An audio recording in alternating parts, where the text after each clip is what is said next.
The helicopter was falling.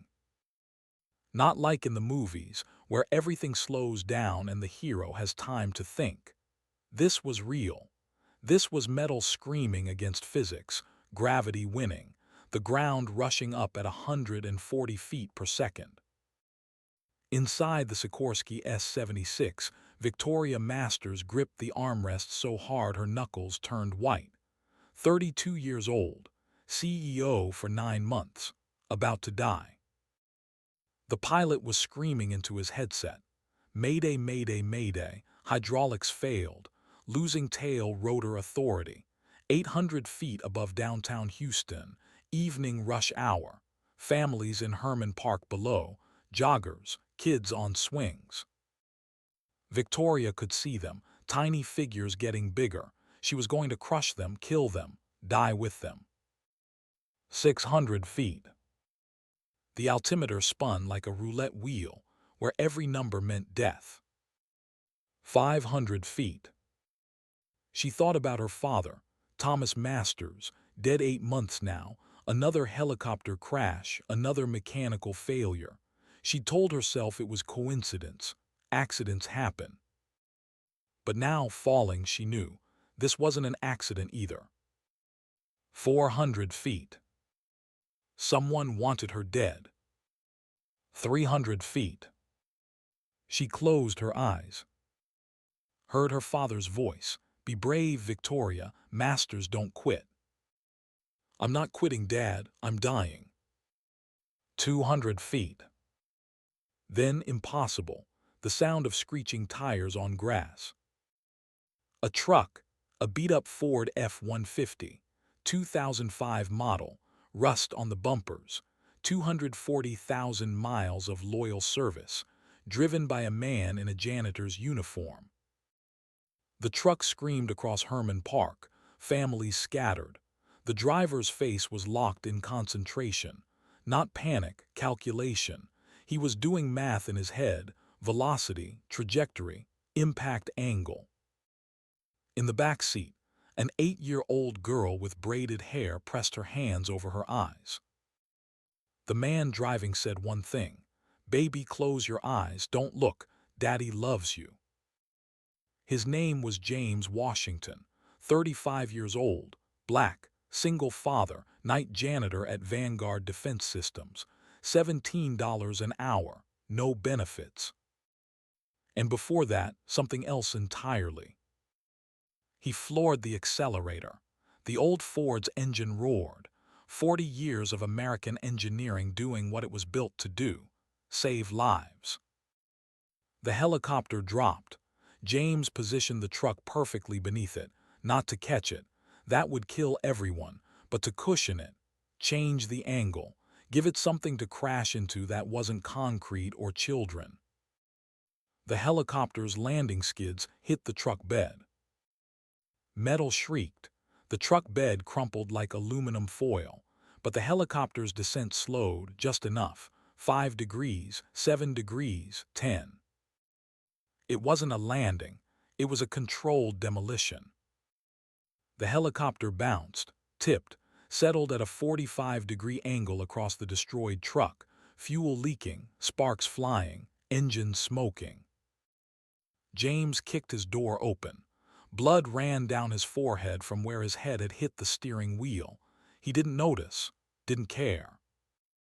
He climbed onto the hood, moved like a man who'd done this before, grabbed the helicopter door handle, locked.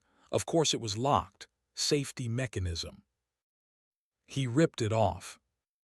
Not with a tool, not with leverage, with his hands and 20 years of muscle memory and adrenaline that made normal humans do impossible things. The door came free. Inside, Victoria was unconscious, slumped in her seat, bleeding from her temple, not breathing. James unbuckled her harness, pulled her out. She was deadweight, 120 pounds of CEO and designer clothes and unconsciousness. He threw her over his shoulder, ran 50 yards, his boots pounding grass. Behind him, the helicopter's fuel ignited. The explosion lit up the evening sky, orange and black, Beautiful and terrible, people screamed. James kept running. At 75 yards, he laid Victoria down on the grass, checked her pulse. Nothing, checked her breathing. Nothing. His hands moved on autopsy, tilted her head back, opened her airway, 2 fingers under her jaw, checked her mouth for obstructions. Clear. He started CPR. 30 compressions, hard and fast, the way the Navy taught him. Break ribs if you have to. Dead people don't sue for bruises. 1, 2, 3, counting out loud, 15, 20, 27. 2 rescue breaths. Come on, you don't die today, not today. More compressions. His arms were burning. Blood from his forehead dripped onto her chest. He didn't stop. 45 seconds. Victoria gasped, coughed. Her eyes flew open. She sucked air like a drowning woman breaking the surface. James sat back, breathing hard, blood and sweat mixing on his face. Behind them, the helicopter burned. Sirens approached. People were filming on phones. Dozens of cameras pointed at them. Victoria stared at him. This man, this stranger, blood on his face. Janitor's uniform torn, breathing like he'd run a marathon. You saved me. Her voice was barely a whisper. James was already standing, already backing away. What's your name?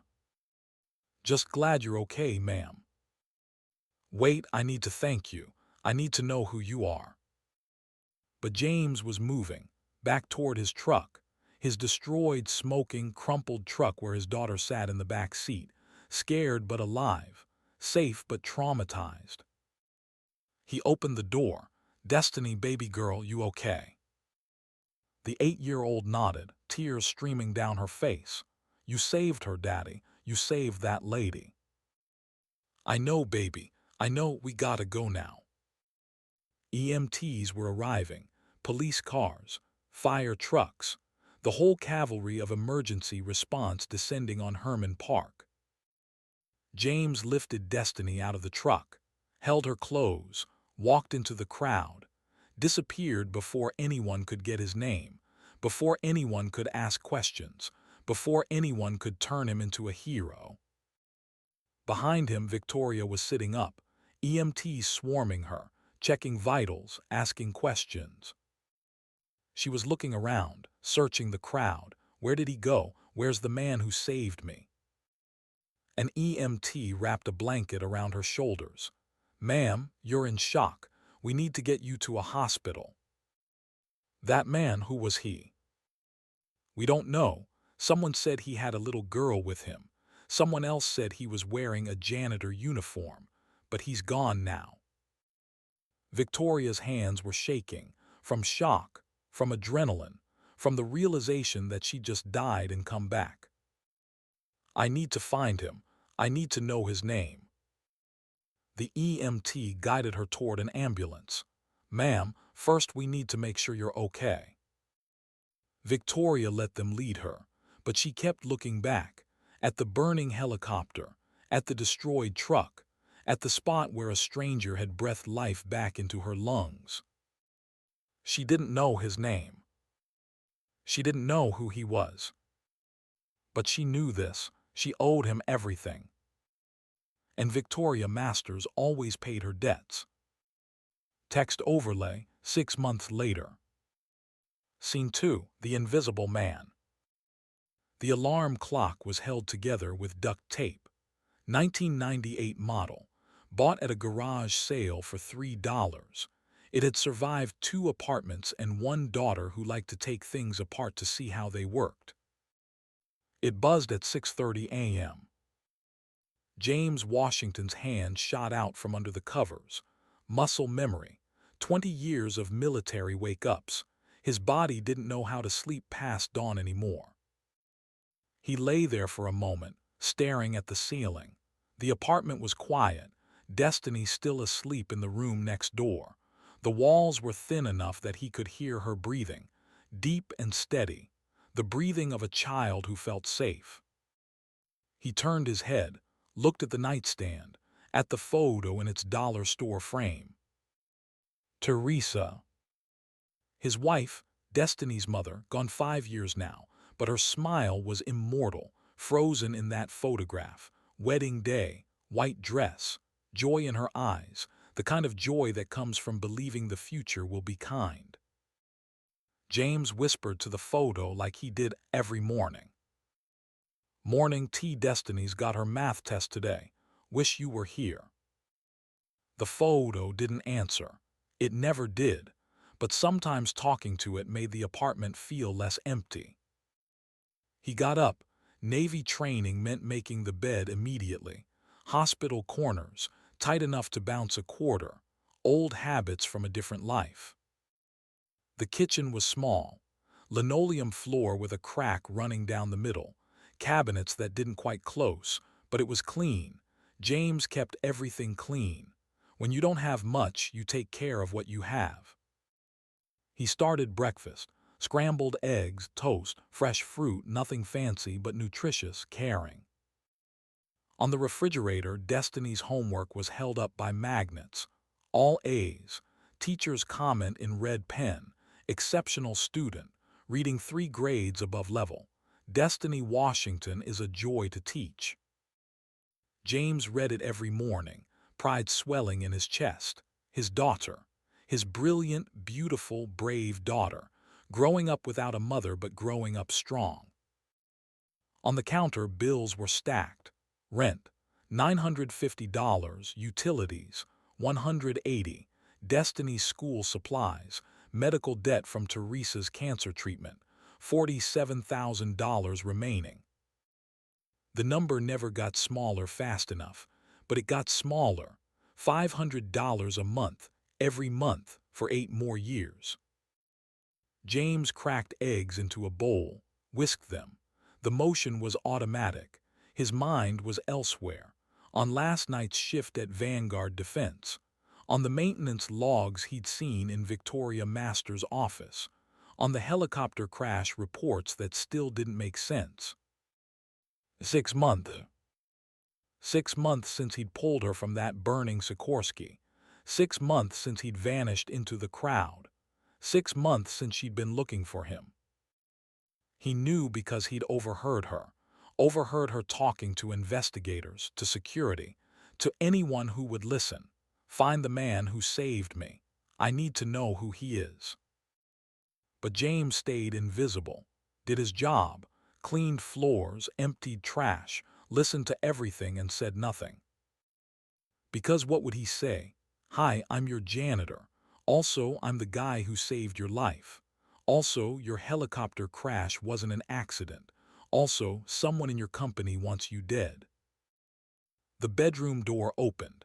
Destiny padded out in her pajamas. Unicorns and rainbows, 8 years old. Braided hair messy from sleep. Teresa's eyes looking out from their daughter's face. Morning, baby girl, sleep good. Had a dream about mommy. James' hand stilled on the eggs. Yeah, what about? She was flying a helicopter, like that lady you saved. James turned back to the stove, forced his voice steady. Your mama loved birds, wanted to fly. Destiny climbed onto a kitchen chair, her feet dangling, not quite tall enough to touch the floor yet. Why can't she fly anymore? Because cancer took her, baby, but she's watching over you, always. Destiny was quiet for a moment. Then, in the way children do, she changed the subject completely. Daddy, why do you clean toilets? James plated the eggs, brought them to the table, sat down across from his daughter. I clean toilets because it's honest work, because it pays our rent, because it lets me take care of you. But you saved someone's life. You're a hero. Heroes don't clean toilets. James reached across the table, took his daughter's small hand in his large, scarred one. Heroes don't need titles, baby, and honest work is nothing to be ashamed of. I take care of you. That's what matters. Destiny squeezed his hand. But you're so smart. You help me with homework better than teachers. James smiled. Then I'm doing my job right. Now eat. We got a math test to kill today. After breakfast, James braided Destiny's hair. His hands, calloused from cleaning chemicals and hard labor, moved with practiced gentleness. French braids, adding beads at the ends, purple ones, Destiny's favorite color. The other kids have moms to do their hair. You got me, that enough. Destiny turned around, threw her arms around his neck. You're the best daddy ever. James held her, breathed in the smell of her shampoo. Kid shampoo, $2.99 at the dollar store, but to him it smelled like everything good in the world. Love you, baby girl. Love you more than the sky, daddy. It was their thing, their phrase, started when Destiny was 3 and asked how much mommy loved her. Teresa had said more than the sky. After Teresa died, James kept it alive. They drove to school in the 2005 Ford, the same truck that had saved Victoria Masters' life 6 months ago. James had pulled the dented bed panels out as much as he could, hammered them flat, spray painted over the worst of it. The truck ran. That was all that mattered. Eastwood Elementary was a public school in a working-class neighborhood. The parking lot had a mix of vehicles, BMWs and Teslas from families who could afford better but chose public school on principle, beat-up Hondas and Fords from families like James. James pulled into a spot in the back, the janitor's spot, the help spot. Other parents walked their kids to the entrance. Designer workout clothes, yoga mats, Starbucks cups. James watched them, wondered what it was like to have money for $5 coffee. Destiny unbuckled her seatbelt. Kill that math test, baby. I will, Daddy. She hopped out, started walking toward the school, then turned back, ran to his window. He rolled it down. Daddy, you're the smartest, bravest, best person I know. Don't let anyone make you feel small. Where'd you learn words like that? Mommy's diary. I found it. She wrote about you. James' throat tightened. What'd she say? That you're a hero even when no one's watching. That's the best kind. She kissed his cheek through the window, ran off to join her friends. James sat there for a moment, hands on the steering wheel, eyes stinging. Teresa, even from the grave you're still teaching her, still teaching me. He drove to Vanguard Defense Systems, 40-story glass tower in downtown Houston, gleaming, modern, a monument to defense contracting and American military superiority. James parked in the far corner of the employee lot. Janitors weren't allowed in the main garage. Different entrance, different elevator, different world. He changed in the locker room. Navy blue custodial uniform. Name tag that said James in block letters. No last name, no identity, just James. The security guard at the employee entrance barely looked up. Badge. James showed his ID. The guard waved him through without eye contact, didn't say good morning, didn't acknowledge his existence. James was used to it. Invisible, that was the job, clean around people without them noticing you're there. He took the service elevator to the 40th floor, executive level, where the real work happened, where decisions worth billions got made, where Victoria Masters had an office the size of James' entire apartment. He started his rounds, emptying trash cans, vacuuming carpets, wiping down conference tables, cleaning bathrooms, and observing everything. Who stayed late, who argued behind closed doors, security patterns, guard rotations, camera blind spots, maintenance schedules. James Washington might be a janitor now, but he was a Navy SEAL first, and SEALs were trained to gather intelligence, to see what others missed, to be invisible while watching everything. He pushed his cart past Victoria Masters' office, 6 p.m. She was still there, still working. A woman who treated 16-hour days like they were normal. The office was glass walls, floor-to-ceiling windows overlooking Houston, desk the size of a small car, leather chairs, art that probably cost six figures. And Victoria, 33 years old, white, blonde, designer suit, hunched over paperwork like it might disappear if she looked away. On her desk, James could see helicopter investigation reports.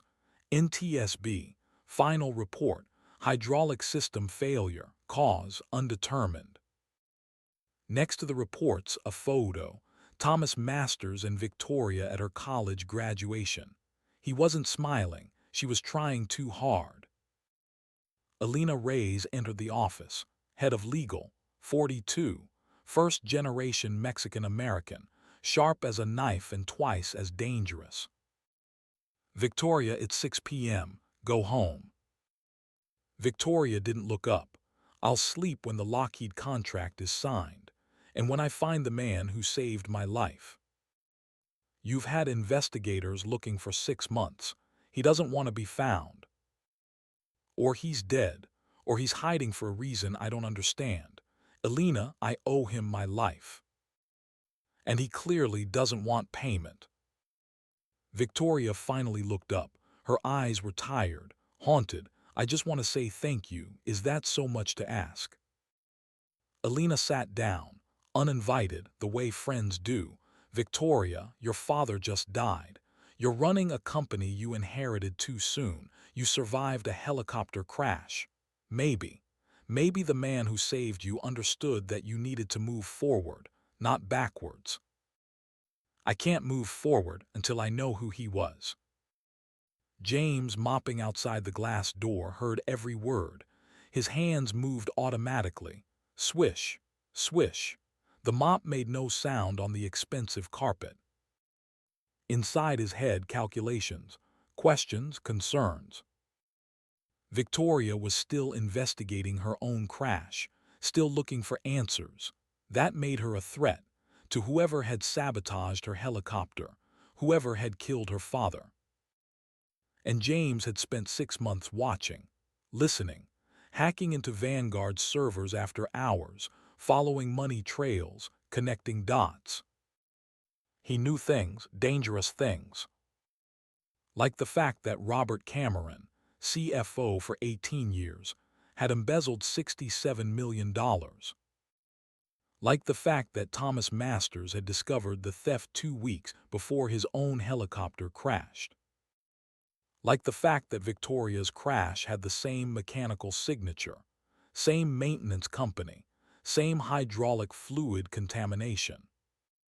Someone was killing the Masters family, one by one, making it look like accidents. And James was probably the only person who knew. The office door opened.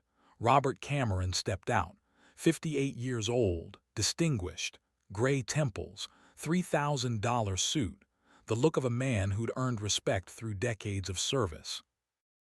But James saw the tells, the micro-expressions, the way Robert's eyes lingered on Victoria through the glass, not with affection, with calculation. Robert nearly walked into James' mop bucket. "Watch it." James immediately stepped back. "My apologies, sir." Robert's briefcase tipped, papers scattered across the floor, financial reports, spreadsheets, numbers that James recognized from his late-night hacking sessions. Offshore accounts, shell companies, embezzlement. James knelt immediately, gathering papers. "I'm so sorry, sir, I'll get these." Robert kicked a paper away from James' reach.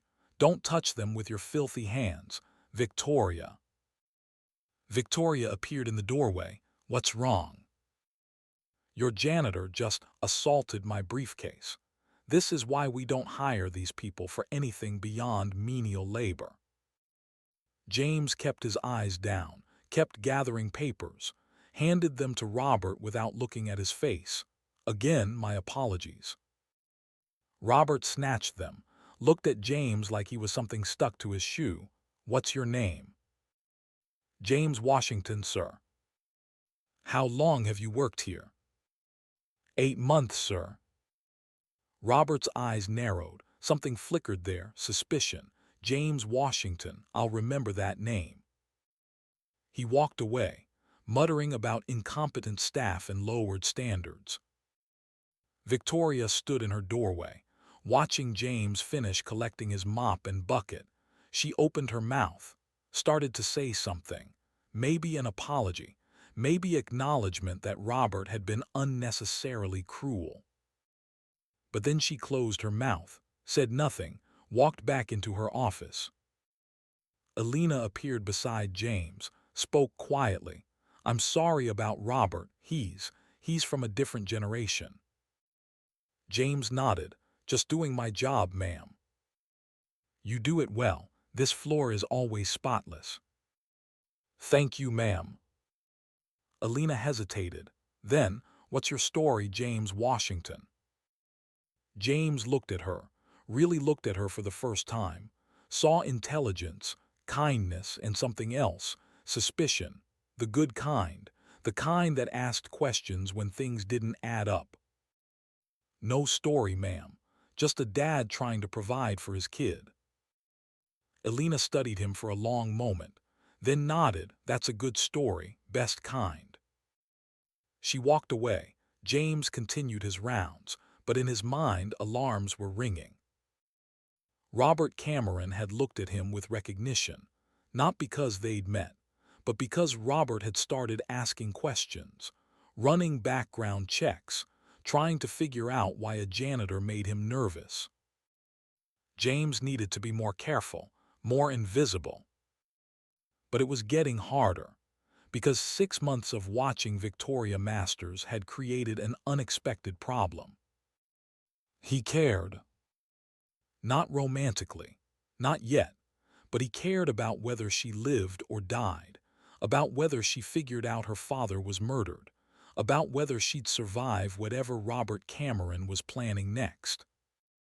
And caring made invisibility harder.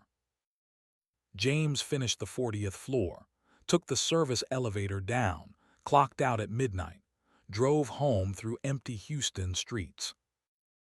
In his apartment, Destiny was asleep at Alina Ray's house, a new arrangement.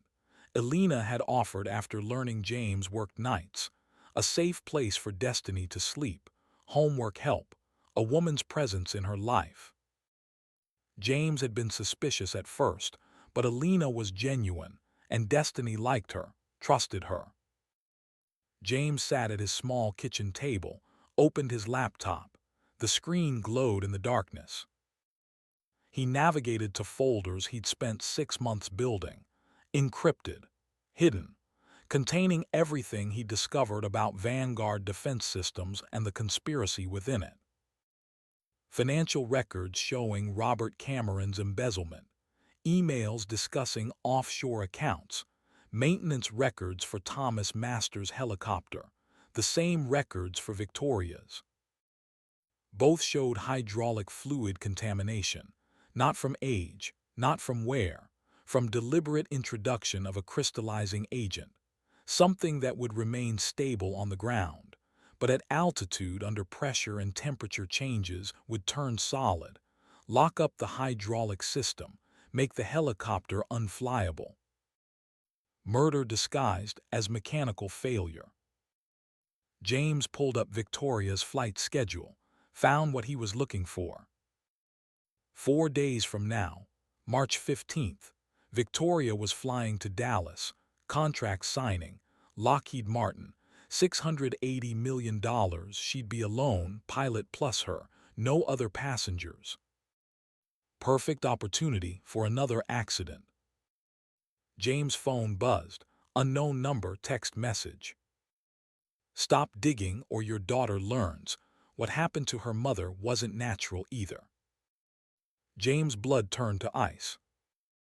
They knew, whoever was behind this knew he was investigating, and they just threatened Destiny.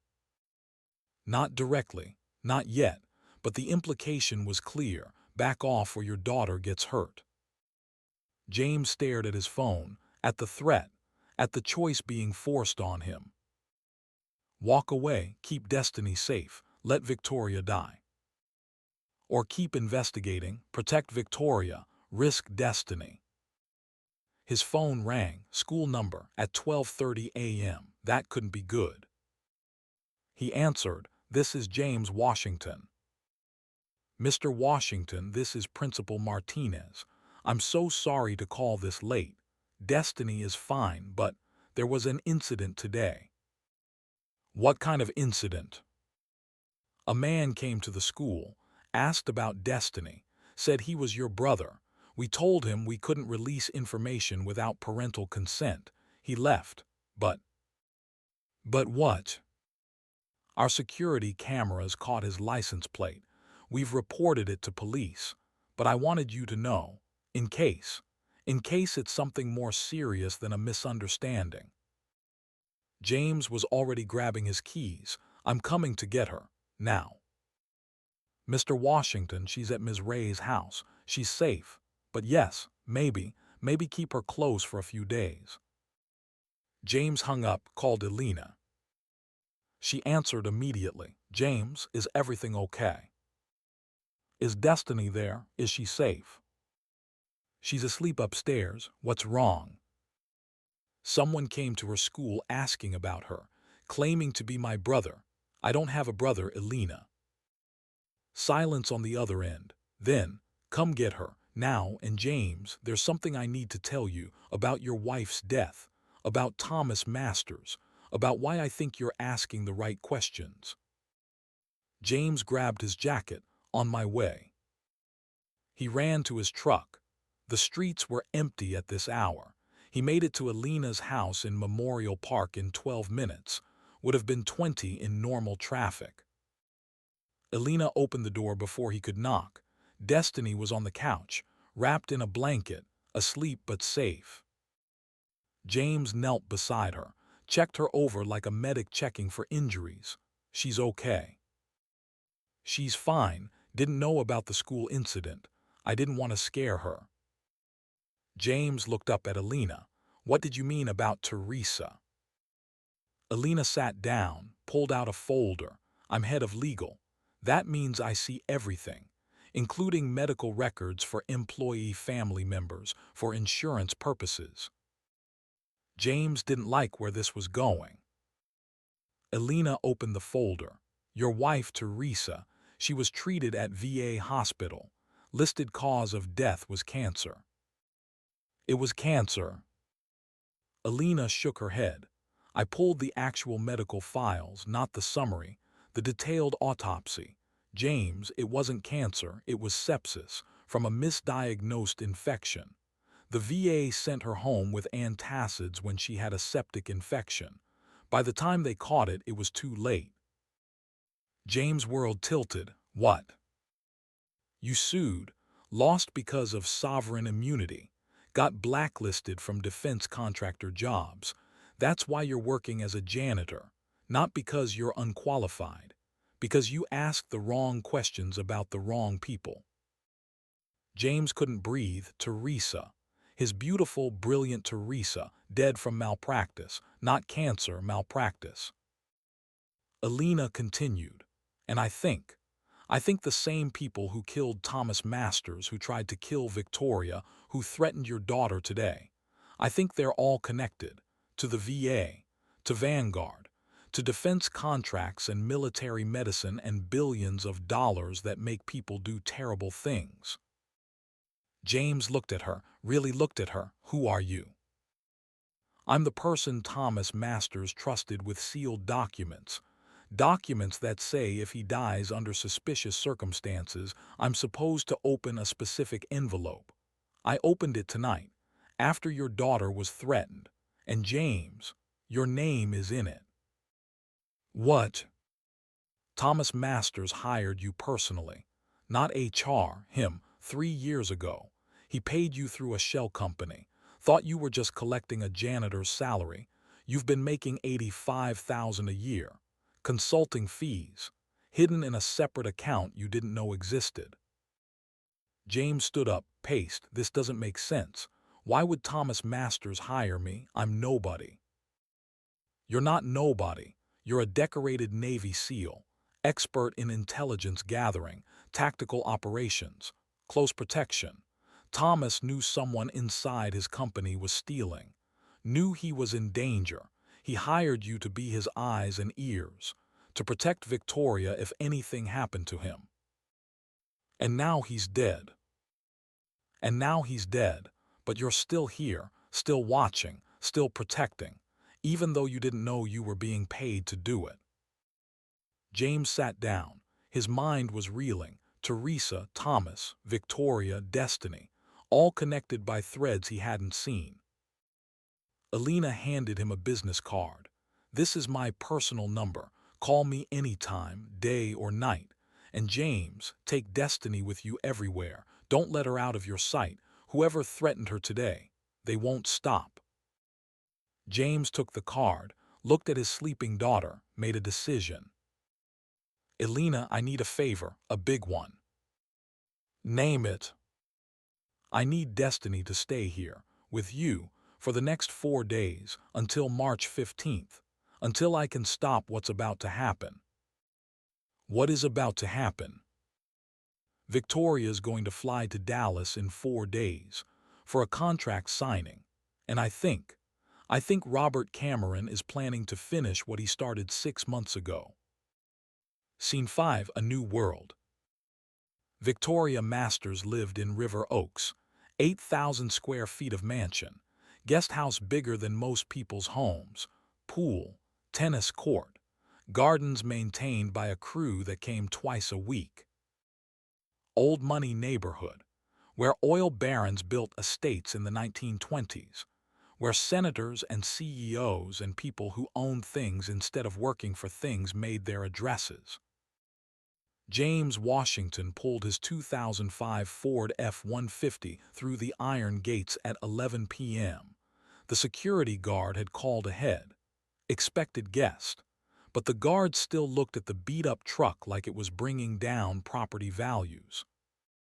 In the back seat, Destiny pressed her face to the window. Daddy, is this a hotel? No, baby. This is where Miss Victoria lives. Destiny's voice dropped to a whisper. Why does one person need so much space? James didn't have an answer for that. Victoria met them at the main house. She'd changed out of her CEO armor, jeans, sweater, bare feet. She looked younger, more human, less like the ice queen who ran a $3 billion company. She looked nervous. Welcome, this is awkward. I don't usually have house guests. James carried 2 duffel bags, everything he and Destiny owned that mattered. Clothes, Teresa's photo, Destiny's homework, a stuffed elephant named Mr. Trunks that had survived 8 years of love. We appreciate this, Ms. Masters. Victoria, please, just Victoria.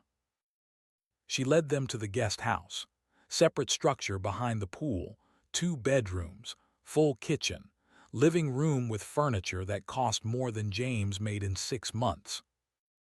Destiny walked in slowly, like she was entering a museum, touching nothing, afraid to break something expensive. Victoria watched her, saw the fear, knelt down to Destiny's level. Hey, this is your home now, for as long as you need it. You can touch things, sit on furniture, be a kid. Okay. Destiny looked at her father. James nodded. It's okay, baby. Destiny reached out, touched the sofa, soft leather. Then she smiled. Can I jump on it? Victoria laughed. Genuine, not the corporate laugh James had heard her use in meetings. Yes, absolutely, jump away. Destiny jumped. Once, twice, giggling. James watched Victoria watching his daughter, saw something crack in Victoria's careful facade, something warm bleeding through. The kitchen has a stove and a refrigerator. I assume you know how to use those. James almost smiled. Yes, ma'am. I cook every night for Destiny. You cook? Destiny bounced over. Daddy makes the best pancakes, and he does my hair, and helps with homework. He's the best daddy ever. Victoria's face did something complicated, like she was trying to imagine what that kind of love looked like, what it felt like to have someone care that much. Your wife was very lucky. Past tense hit James in the chest. She was everything. Cancer took her 5 years ago. Destiny was 3, doesn't remember much. But I make sure she knows her mama loved her. I'm sorry. Me too. Silence, the kind that holds grief. Victoria cleared her throat. I'll let you get settled. If you need anything, anything at all, the main house is always open. She walked to the door, stopped, turned back. James, thank you for coming here, for trusting me with Destiny's safety. I know you don't have any reason to trust me, but I promise, I will protect her like she's my own. James met her eyes. I know you will. After Victoria left, James unpacked. Destiny explored, found the bedroom that would be hers, squealed at the size of it, at the bookshelf full of books, at the window seat overlooking the garden. Daddy, look, it's like a princess room. James leaned in the doorway. You like it? I love it. Can we really stay here? For a little while, baby, until some grown-up problems get solved. Destiny climbed onto the bed, bounced once, then got serious. Daddy, are we in danger? James sat beside her, pulled her close. No, we're safe. I'm making sure of that. Is the bad man gonna hurt Miss Victoria? Not if I can help it. Destiny was quiet. Then, I like her. She has sad eyes, like you used to have before you started smiling again. James kissed the top of her head. You're too smart for 8 years old. Mommy says that's your fault. In my dreams, she says you taught me to see people's hearts. James' throat closed up. He couldn't speak, just held his daughter, this miracle, this gift Teresa had left him. After Destiny fell asleep, James sat in the living room. Laptop open, running algorithms on Vanguard's server, tracking Robert Cameron's digital footprint. A knock on the door, soft, tentative. Victoria stood there, holding 2 mugs. I made hot chocolate, thought you might want some. James took a mug, smelled it. Real chocolate, not powder from a packet. The kind that costs $12 at fancy grocery stores. You didn't have to do this. I know I wanted to. She sat on the opposite end of the sofa, far enough to be respectful, close enough to be friendly. Can I ask you something? James nodded. Why did you save me? 6 months ago, you didn't know me, you risked your life, your daughter's safety. Why? James sipped the hot chocolate, bought himself time, because it was right, because someone needed help, because that's what you do when you have the skills to save a life. Most people would have driven past. I'm not most people. Victoria studied him. I'm starting to see that. They sat in silence, comfortable, the kind that didn't need filling. Then Victoria spoke again. Elena told me about your wife, about the VA, about how you lost everything fighting for justice. I'm sorry, the system failed you. The system fails a lot of people. But you're still fighting, still trying to save people who don't deserve it, like me. James looked at her. You deserve it. Do I? I humiliated you. Let Robert treat you like garbage. Didn't even know your name until 3 days ago. What kind of person does that make me? The kind who's learning, the kind who's brave enough to change. Victoria's eyes filled with tears. She blinked them back. I don't know how to do this. Be a regular person. Be someone who cares about others instead of profit margins. You're doing it right now. She smiled, small, sad, thank you. For what? For seeing something in me worth saving. James stood, rinsed his mug. We should get some sleep. Tomorrow's a big day. What's tomorrow? Tomorrow I start teaching you how to fight back. The next morning, Victoria woke to the smell of bacon, and pancakes, and coffee that tasted better than anything her chef had ever made. She walked to the main house kitchen in pajamas, found James cooking, Destiny setting the table, 3 place settings. Good morning, Miss Victoria.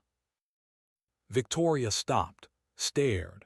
Her kitchen, her marble counters, her professional-grade appliances that she'd never learned to use, occupied by a man who moved through space like he owned it. Good morning, what is all this? Breakfast, everyone eats under my watch. Destiny, table for 3. Destiny beamed. We made enough for you. Daddy says breakfast is the most important meal, and you work too hard, so you need food. Victoria felt something crack wider in her chest. When was the last time someone had cooked for her? When was the last time someone had cared whether she ate? She sat, accepted a plate piled with food, took a bite of pancake. Her eyes closed. Oh my God. James smirked. Good. This is the best thing I've ever eaten. Destiny giggled. Daddy's pancakes are famous. All my friends want him to make them. They ate. Victoria asked about homework, about school, about what 8-year-olds cared about. Destiny talked, animated, happy. James watched Victoria, saw her learning, how to listen, how to engage, how to be present with someone who wasn't trying to impress her or get something from her. After breakfast, Destiny helped wash dishes. Victoria tried to help, made a mess, dropped a plate. I'm sorry, I'm not good at this. Destiny hugged her leg. It's okay. Daddy drops things too. One time he dropped a whole pot of spaghetti. James shook his head. Thanks for that, baby girl, very helpful. They laughed, real laughter, the kind that happens in families. Later, Victoria drove to Vanguard. James stayed home with Destiny. Homeschool day. Alina had arranged it, safer than sending her to a building where men asked questions about her. They did math, then reading, then James taught her basic self-defense. In the backyard, grass soft under their feet, sun warm overhead. If someone grabs your arm, what do you do? Twist, step, run. Good, and scream loud. What do you scream? Fire, because people pay attention to fire. Destiny practiced, her small body learning movements that might save her life someday. James hated that he had to teach her this, hated that the world wasn't safe, but he'd rather she know and never need it than need it and not know. Victoria came home early, 4 p.m., found them in the backyard, James showing Destiny how to break a wrist hold. She stood on the patio, watching, fascinated. When Destiny ran inside for water, Victoria approached. You're teaching her to fight. Teaching her to survive. She's 8.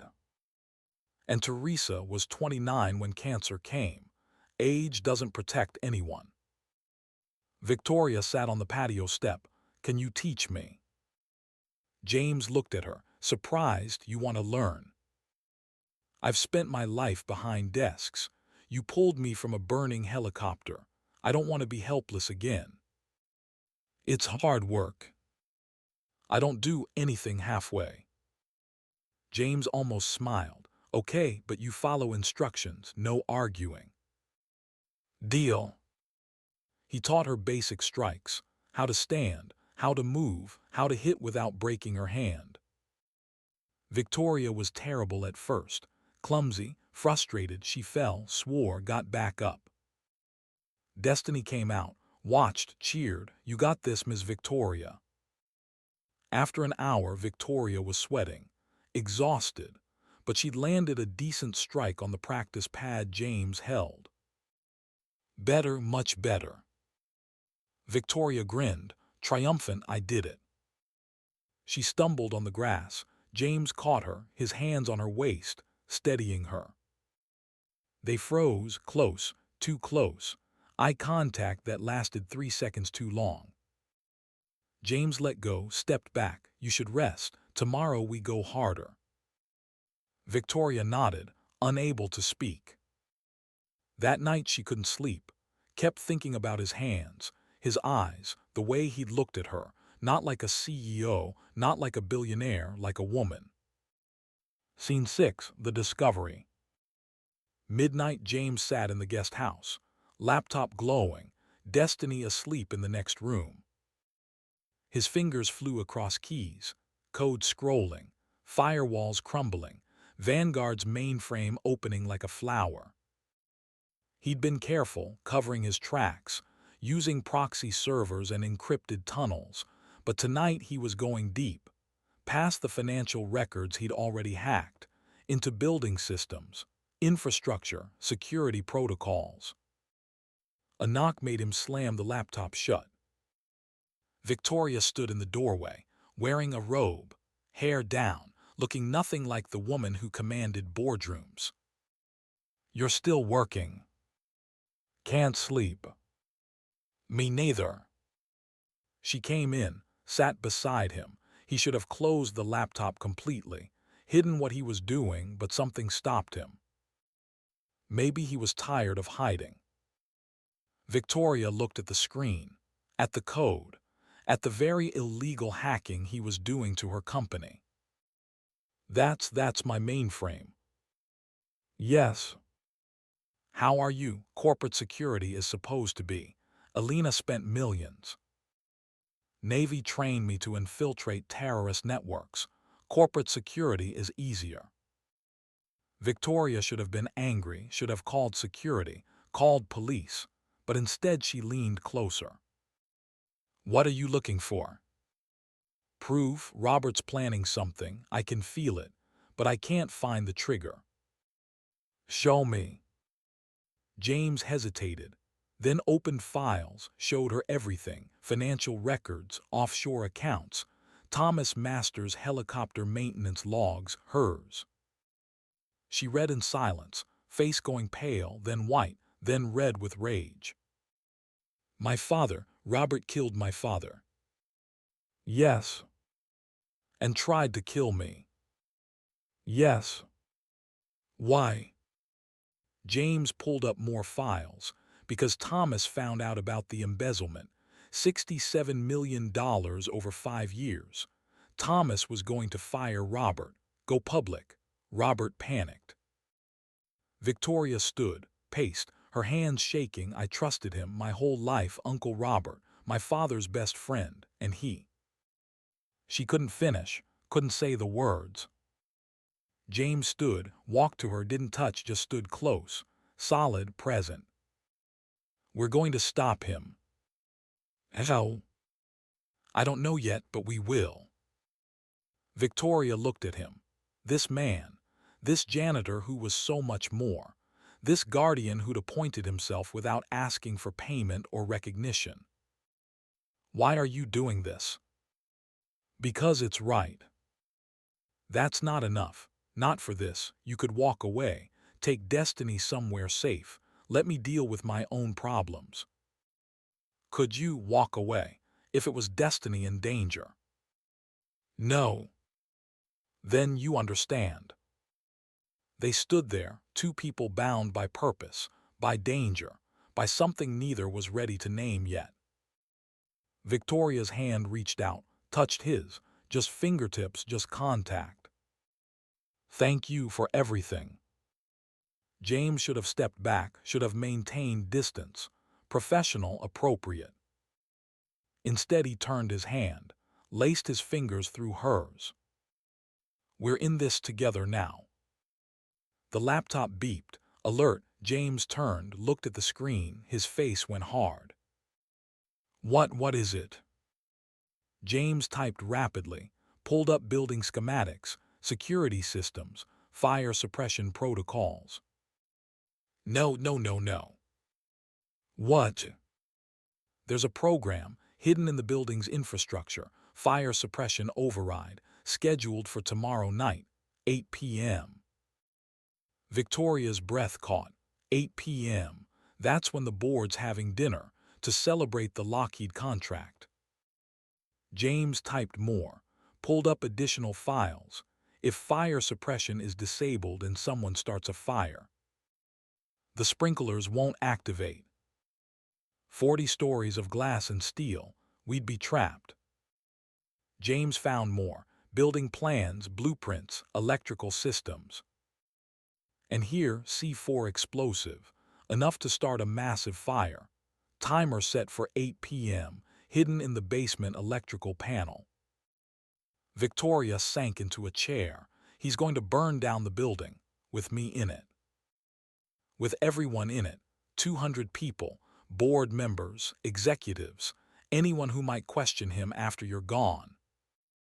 We call the police, FBI bomb squad. James shook his head. By the time they mobilize, Robert's gone. And if we alert him before we have proof solid enough for arrest, he'll pivot. New plan, same goal, you dead. Then what do? I disarmed the bomb. Victoria's head snapped up. What? I can disarm it. Navy EOD certification. Explosive ordnance disposal. I've disarmed IEDs under fire in Afghanistan. James, this is insane. We need professionals. I am a professional, and I'm here. And I'm not letting 200 people die because I was too scared to do what I was trained for. Victoria stood, walked to him, grabbed his arms. If something happens to you, Destiny loses her father. I can't be responsible for that. Nothing's going to happen. I know what I'm doing. Promise me. James looked at her, at the fear in her eyes, not fear for herself, fear for him. I promise. The next day moved in slow motion. James dropped Destiny at Alina's, kissed her forehead, longer than usual. Daddy, are you okay? I'm fine, baby, just, I love you more than the sky. I love you more than the stars. She ran inside. James watched until the door closed.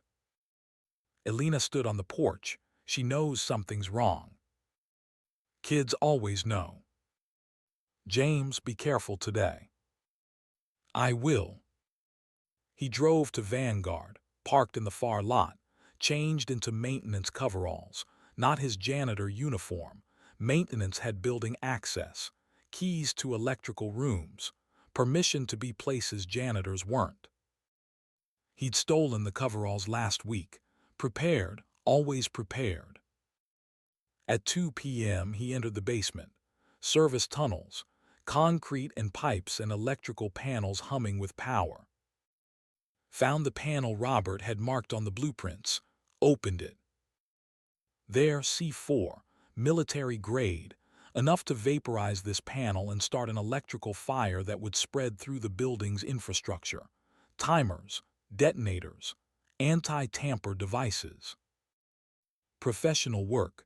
Robert had hired professionals. James pulled out his tools, multimeter, wire cutters, steady hands. His phone buzzed. Victoria. Where are you? Working, don't call again until 8:05. If I don't answer then, get out of the building. James. Trust me. He hung up, looked at the bomb. 4 wires, red, blue, yellow, white. Red powered the charge, blue was ground, yellow was the timer, but white was something he didn't recognize. Anti-tamper failsafe. Cut the wrong wire and the whole thing detonates immediately. James connected the multimeter, tested current in each wire, ran calculations in his head, physics and chemistry and 20 years of experience defusing bombs. Yellow was active, timer running, 6 hours until detonation. White wire had a different signature, not standard, custom rig. He traced it, followed the wire, found it connected to a mercury switch. Motion sensor. If the bomb was moved, white wire triggered instant detonation. Smart, cruel, effective. James couldn't move the bomb, couldn't transport it safely, had to disarm it here, now. He wiped sweat from his forehead, hands steady, focus absolute. Cut white wire first, disable anti-tamper. He positioned the wire cutters, breathed, cut. Click. Nothing exploded, white wire dead. Now yellow, timer wire. He cut, timer stopped. Digital display frozen at 5 hours 43 minutes. Finally red wire, main power. He cut, charge neutralized. James sat back, let out breath he'd been holding, carefully removed the detonator, secured the C4, evidence, would need it for trial. He packaged everything, labeled it, put it in his maintenance bag. Then he left the basement, walked calmly, like a man who just fixed a circuit breaker, not a man who just prevented mass murder. He called Victoria, "It's done, bombs disarmed." Her exhale was loud. "Thank God, James, you just saved 200 people." "I saved you, the others were bonus." Silence. Then, "Where are you?" "Coming to your office, we need to talk about tonight." "Tonight?" "The board dinner, we're still having it, but we're recording everything. Getting Robert's confession, ending this." "James, that's too dangerous." "Victoria, it's the only way." "What if he has another plan? What if there's a backup?" "Then I'll stop that too." She was quiet, then okay, but you stay with me every step. Every step.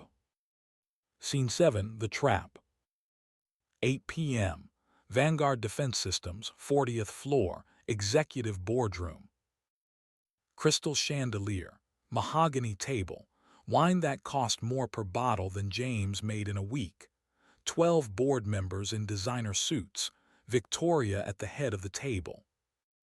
And Robert Cameron, smiling, charming, pouring wine, playing the role of loyal CFO celebrating his CEO's success. James was in the server room, 3 floors down, monitoring everything. Victoria wore a wire, microphone hidden in her necklace, transmitting to James, to Alina, to FBI agents parked in a van 2 blocks away. Victoria raised her glass to Vanguard Defense, to the Lockheed contract, to the future. Everyone drank. Robert smiled wider. James listened to the audio, watched security cameras, waited. Victoria engaged Robert in conversation, casual, friendly, leading him. "Robert, you've been with this company 18 years. You've seen it all, my father's triumphs, his mistakes. You probably know things even I don't know." Robert leaned back, comfortable, confident. "Oh, I know plenty, Victoria. Your father wasn't perfect. He made questionable decisions." "Like what?" Robert glanced around the table, other board members listening. He was playing to an audience. "Like trusting the wrong people, like being too idealistic. Business isn't about morality, it's about survival." Victoria's hand tightened on her wine glass. James saw it on camera. "And what would you have done differently?" Robert's smile sharpened. "I would have been more pragmatic. When problems arise, you eliminate them quickly, quietly." "Problems like embezzlement." The room went silent. Robert's face didn't change, but his eyes did. "What are you implying?" Victoria pulled out a folder. "Financial records, your offshore accounts. $67 million, 5 years of theft." Robert stood slowly. "Those are fabricated. Who gave you those?" "Does it matter? They're real, verified. You stole from my father." Board members were standing now, confused, alarmed. "Robert, is this true?" Robert's mask cracked, just slightly. Victoria, you're making a serious accusation without proof. I have proof. Your electronic signatures, your access codes, your fingerprints all over shell companies in the Caymans. Robert walked toward her. James saw it on camera, saw Robert's hand move toward his briefcase. Victoria, stand back. He has a weapon. But the door's locked, electronic system engaged, all exits sealed. Robert pulled a gun, small, 9mm, easy to conceal. Everyone on the ground, now. Screaming panic, board members dropping, Victoria stayed standing. Robert, don't do this. I don't have a choice. You were supposed to die 6 months ago, in that helicopter, but some hero pulled you out, ruined everything. Then today my backup plan failed. The bomb I planted, also disarmed. You have a guardian angel, Victoria, but even angels can't save you from this. James was already moving, out of the server room, up the emergency stairs, taking them 3 at a time, gun drawn, moving with purpose. Robert fired a shot, into the ceiling, plaster rained down. I spent 18 years building this company alongside your father, and what did I get? A salary, while he made billions, while you inherited everything. It's not fair. You murdered my father for money. I liberated myself from servitude, and now I'll finish the job. He aimed at Victoria. James hit the 40th floor, doors locked. He kicked one. Solid steel, reinforced, not breaking. He ran to the nearest window, looked out, saw the scaffolding, window washers platform, 40 stories up, nothing but wind and glass and death. He climbed out. Houston spread below him, lights like stars, wind tearing at his clothes. He moved along the scaffolding, hand over hand, every muscle burning. 300 feet straight down. One slip and Destiny loses her father. He didn't slip. Reached the boardroom window, looked inside. Robert had his gun on Victoria, finger on trigger. James radioed Victoria, northwest corner, window behind the credenza. When I say go, everyone hits the floor. Victoria's voice in his ear, barely audible, ready.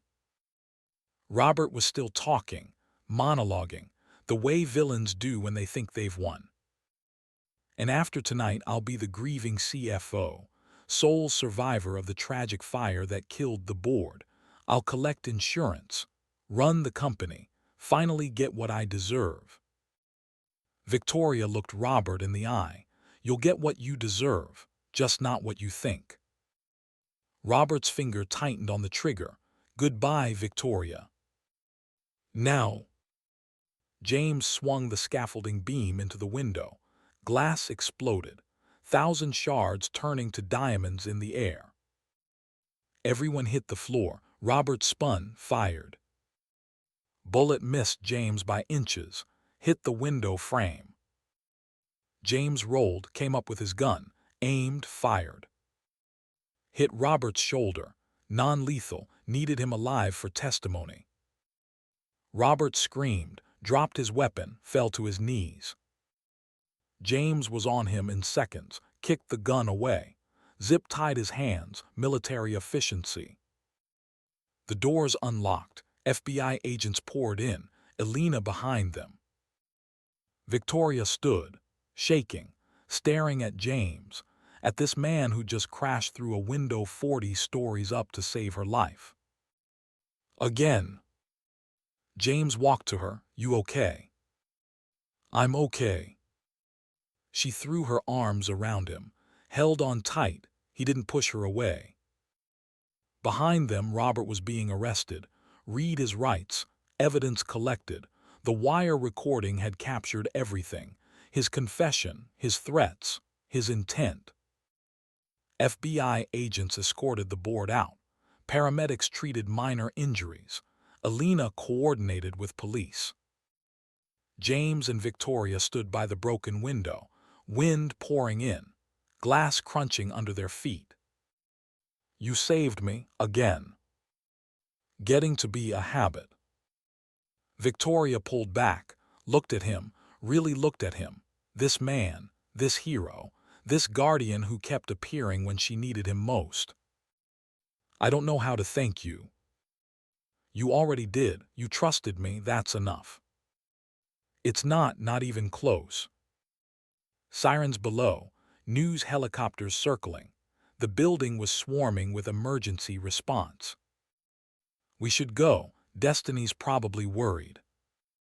Victoria nodded, let's go home. Home, the word felt right. They walked out together, side by side, partners, not employer and employee, not rich and poor, just two people who'd survived something terrible and come out the other side.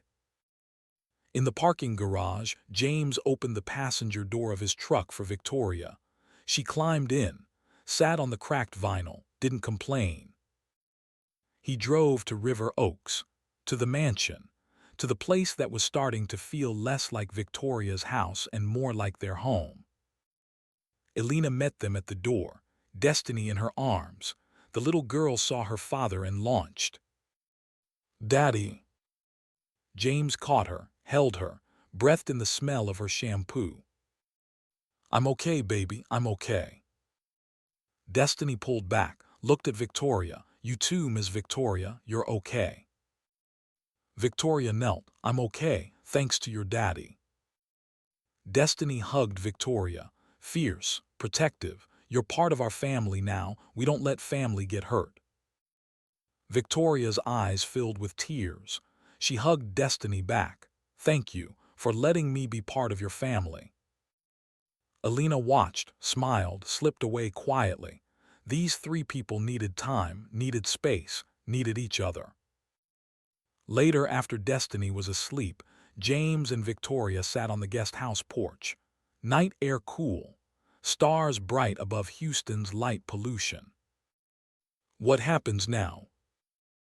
Now Robert goes to prison. The FBI has enough evidence for life without parole. Your company is safe. You're safe. And you? James was quiet. Then I don't know, I'm still just a janitor. Victoria turned to face him. You're not just anything. James, I don't know how to say this, but these last 3 days, they've changed me, changed how I see the world, how I see people, how I see you. Victoria. Let me finish. I've spent my whole life measuring people by their titles, their bank accounts, their usefulness to me, and I missed the most valuable person in my life, the person who saved me, who protected me, who showed me what real strength looks like. She reached out, took his hand. I'm falling in love with you, and it terrifies me, because I don't know how to do this.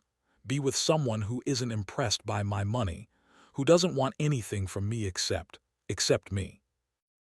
James looked at their joined hands. Victoria, I'm a widower with an 8-year-old daughter. I have PTSD, medical debt, a truck held together by duct tape and prayers. I'm not a fairy tale. I don't want a fairy tale, I want real. I want this. You, Destiny, family dinners and homework help and someone who sees me. Not CEO Victoria, just Victoria. James turned his hand, laced his fingers through hers. Just Victoria is pretty amazing. They sat there holding hands, not kissing, not rushing, just being together. Tomorrow would bring questions, media attention, corporate restructuring, FBI interviews, but tonight they had peace. And somewhere in heaven, Teresa Washington smiled, because she'd made James promise to find love again, to open his heart, to let Destiny have a family. And he was keeping that promise. Scene 8, the aftermath. Morning came with news helicopters circling Vanguard Defense like vultures.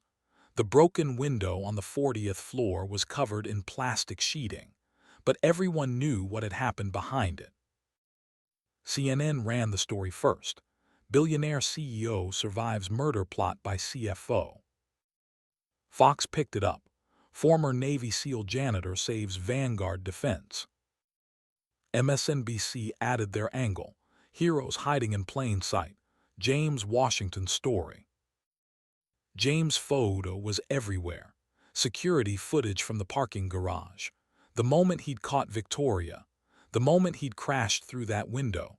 The moment he'd zip-tied Robert Cameron while FBI agents swarmed. James woke in the guest house to his phone ringing. Unknown numbers, dozens of them, media requests, job offers, publishers wanting book deals, movie producers wanting rights to his story. He ignored them all.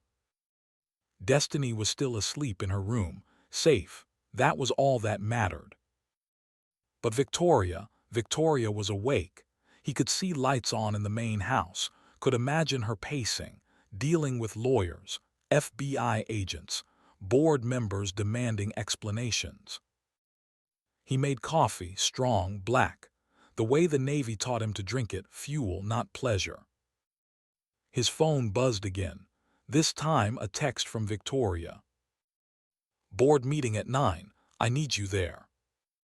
James looked at the message, at the request, at the implication that he belonged in a boardroom, him, a janitor. Former janitor, he corrected himself. He wasn't sure what he was anymore. He texted back, I'll be there.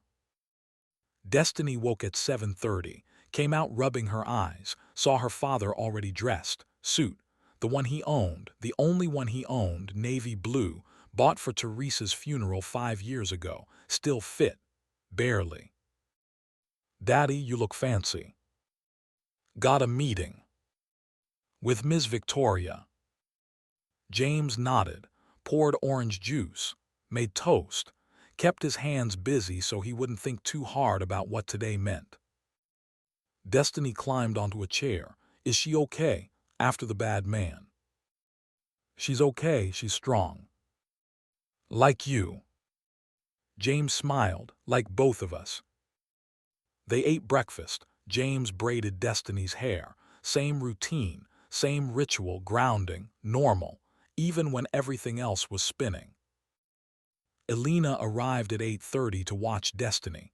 She looked tired, but relieved. Robert Cameron was in federal custody. The threat was over. Or so they thought. James drove to Vanguard, parked in the employee lot, force of habit. But when he walked to the entrance, the security guard stood. Mr. Washington, sir, you can park in the executive garage now. Ms. Masters' orders. James looked at the man, at the respect in his eyes where yesterday there'd been nothing. It made him uncomfortable. I'm fine where I am. The guard nodded, understood, but sir, thank you for what you did. My wife works on the 40th floor. You saved her life. James didn't know what to say to that, so he just nodded, kept walking. The lobby was different. People stared, whispered, pointed. James Washington, that's him, the one who stopped Robert Cameron. A janitor saved us all. He wasn't just a janitor. James kept his head down, took the elevator to the 40th floor. The doors opened to chaos. News crews outside, being held back by security, board members arriving, lawyers, FBI agents still processing the crime scene. And Victoria, standing in the center of it all, dressed in black, hair pulled back, face composed, but James could see the cracks, the exhaustion, the weight of carrying an empire while processing betrayal. She saw him, her face shifted, relief, gratitude, something deeper. James, thank God. She walked to him in front of everyone, took his hand, led him toward the boardroom. Behind them, whispers exploded. Did you see that? She's holding his hand. The janitor, former janitor, he saved her life, twice. The boardroom was full, 12 members, all men except for 2 women, old money, old power, looking at James like he was a specimen under glass. Victoria stood at the head of the table, James beside her, not behind, beside. Gentlemen, ladies, you know why we're here. Robert Cameron embezzled $67 million, murdered Thomas Masters, attempted to murder me and this entire board. He will spend the rest of his life in federal prison. Murmurs, agreement, relief. Victoria continued, but his actions revealed something I can't ignore. I didn't know my own employees. James Washington worked for this company 8 months, saved my life twice, and I never knew his name until 3 days ago. That's unacceptable. Board member Collins spoke.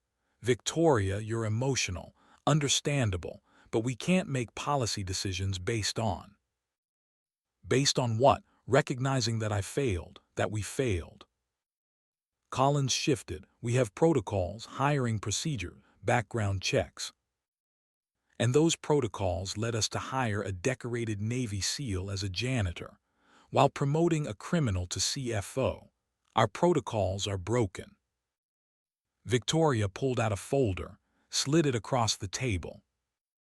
Effective immediately. All custodial and security staff receive $28 per hour minimum wage, full benefits, education assistance, mental health coverage with no caps. The room erupted. Victoria, the shareholders, the budget, this is millions, tens of millions. I don't care. We're a defense contractor. We make $3 billion a year selling weapons. We can afford to pay living wages. Board member Harrison stood. And what about Mr. Washington? What's his role in this new order? Victoria looked at James. He'd been silent, watching, listening, calculating. James Washington is now Vice President of Security Operations. Starting salary $180,000. Full authority to audit all security protocols, to ground aircraft, to investigate threats. He reports directly to me. The room went quiet. Then Collins spoke. You're making a janitor a vice president based on 3 days of, what, heroics? I'm making a Navy SEAL Team 6 operator a vice president, based on 20 years of service, 847 combat missions, expert in intelligence gathering, tactical operations, and the fact that he's saved more lives in this building than anyone in this room. Collins looked at James. Mr. Washington, do you even want this job? James spoke for the first time. His voice was quiet, but it carried. No. Victoria's head snapped toward him. What? I don't want your guilt money, your redemption project. I did what I did because it was right, not for a paycheck. The room was frozen. Victoria's face went pale. James continued, but I'll take the job, not for me. For the 47 other veterans working in this building. Security, maintenance, drivers, people with skills being wasted because they don't have MBAs. I'll take it for them. He looked at Victoria. And I'll take it because your father hired me to protect you, and I don't break promises to dead men. Silence heavy, meaningful. Then Harrison started clapping. Slow, deliberate, others joined. Collins remained seated, but he nodded. Welcome to the executive team, Mr. Washington. James didn't smile, just inclined his head. After the meeting, Victoria caught James in the hallway, grabbed his arm, pulled him into her office, closed the door. You almost said no. You almost walked away. I almost did. Why didn't you? James looked at her, really looked at her. This woman, this complicated, brilliant, damaged woman who was trying so hard to be better. Because Destiny asked me this morning if you were okay, and I realized you're part of our family now, whether we planned it or not. Victoria's eyes filled with tears. I don't know how to be part of a family. You're learning. What if I'm not good at it? Then we'll teach you. Me and Destiny, we're patient. Victoria laughed through tears. Patient. You've known me 3 days and I've already endangered your life multiple times. 4 days, and yeah, you're high maintenance, but you're worth it. She stepped closer. James, I meant what I said last night. I'm falling in love with you, and it terrifies me, but I'm not running from it anymore. James reached up, wiped a tear from her cheek with his thumb. Good, because I'm falling too, and I'm terrified too, and we're going to figure it out together. They stood there, inches apart. The city of Houston spread behind them through floor-to-ceiling windows. Two people who should never have met, never have connected, but did anyway. A knock on the door. Elena entered, sorry to interrupt, but James, there's someone here to see you. Who? Your daughter. She insisted Elena bring her. Said she needed to make sure you were okay. James smiled. Destiny. He opened the door and there she was, 8 years old, backpack on, braids perfect, running toward him. Daddy. He caught her, lifted her. She wrapped her arms around his neck, squeezed tight. I was worried. Elena said you were in a meeting, a big important meeting, and I thought maybe they'd be mean to you again. James held her close. Nobody was mean, baby, I promise. Destiny pulled back, looked at Victoria. Are you okay, Ms. Victoria? Victoria knelt. I'm okay, thanks to your daddy, again. Destiny studied her, then announced, we're taking you to lunch, as a family, because you almost died and that means you need food and love. Victoria looked at James. He shrugged. She's right, you need food and love. I have meetings. Cancel them, life's too short. Robert Cameron taught us that. Victoria hesitated, then smiled. Okay, lunch, as a family. They went to a diner, not a fancy restaurant, a diner. The kind with vinyl booths and laminated menus and coffee that came in thick ceramic mugs. Destiny ordered chocolate chip pancakes. James ordered a burger. Victoria stared at the menu like it was written in code. What's good here? Everything, just pick something. She ordered a grilled cheese. The waitress brought it. Victoria took a bite, her eyes closed. This is the best grilled cheese I've ever had. Because it's made with love, not by a chef getting paid $200 an hour. They ate, talked, laughed. Destiny told Victoria about school, about her friends, about the book she was reading. Victoria listened, really listened, asked questions, engaged. James watched, saw the transformation happening, saw Victoria becoming human, becoming real. After lunch, they walked through the park. The same park where James had saved Victoria 6 months ago. The grass had grown back where the helicopter burned, nature healing what humans destroyed. Destiny ran ahead, chasing pigeons, laughing. Victoria took James' hand. This is nice. Yeah, it is. I could get used to this. Good, because I'm not letting you go back to 16-hour days and no life. Victoria smiled, bossy. Protective, there's a difference. They walked in comfortable silence. Then Victoria spoke quietly. James, what happens next with us? We take it slow. We date. We figure out if this is real or just trauma bonding. And if it's real, then we build something together. Victoria stopped walking, turned to face him. I've never built anything with someone before, always alone, always fighting. You're not alone anymore. Promise. Promise. Destiny ran back, holding a flower, probably picked from someone's garden, but they'd forgive her. She handed it to Victoria. For you, because you're pretty and brave, and I like you. Victoria took the flower, held it like it was made of glass. Thank you, Destiny. You're welcome. Are you gonna marry my daddy? James choked on air. Destiny. What? I'm just asking. Mommy always said ask questions, get answers. Victoria laughed. I don't know yet. Is that okay? Destiny considered this. Yeah, that's okay, but I hope you do, because you make Daddy smile, and he didn't smile for a long time after Mommy died. James knelt beside his daughter. Baby, we've only known Miss Victoria for 4 days. So Mommy always said when you know, you know. Do you know Daddy? James looked at Victoria, at this woman who turned his world upside down. Do I know? Yeah, maybe I do. Scene 9, 3 months later. Time moved differently when you were happy. James discovered this. Discovered that days could pass in contentment instead of survival. That mornings could be something to look forward to instead of endure. He woke in the guest house, but it didn't feel like a guest house anymore. It felt like home.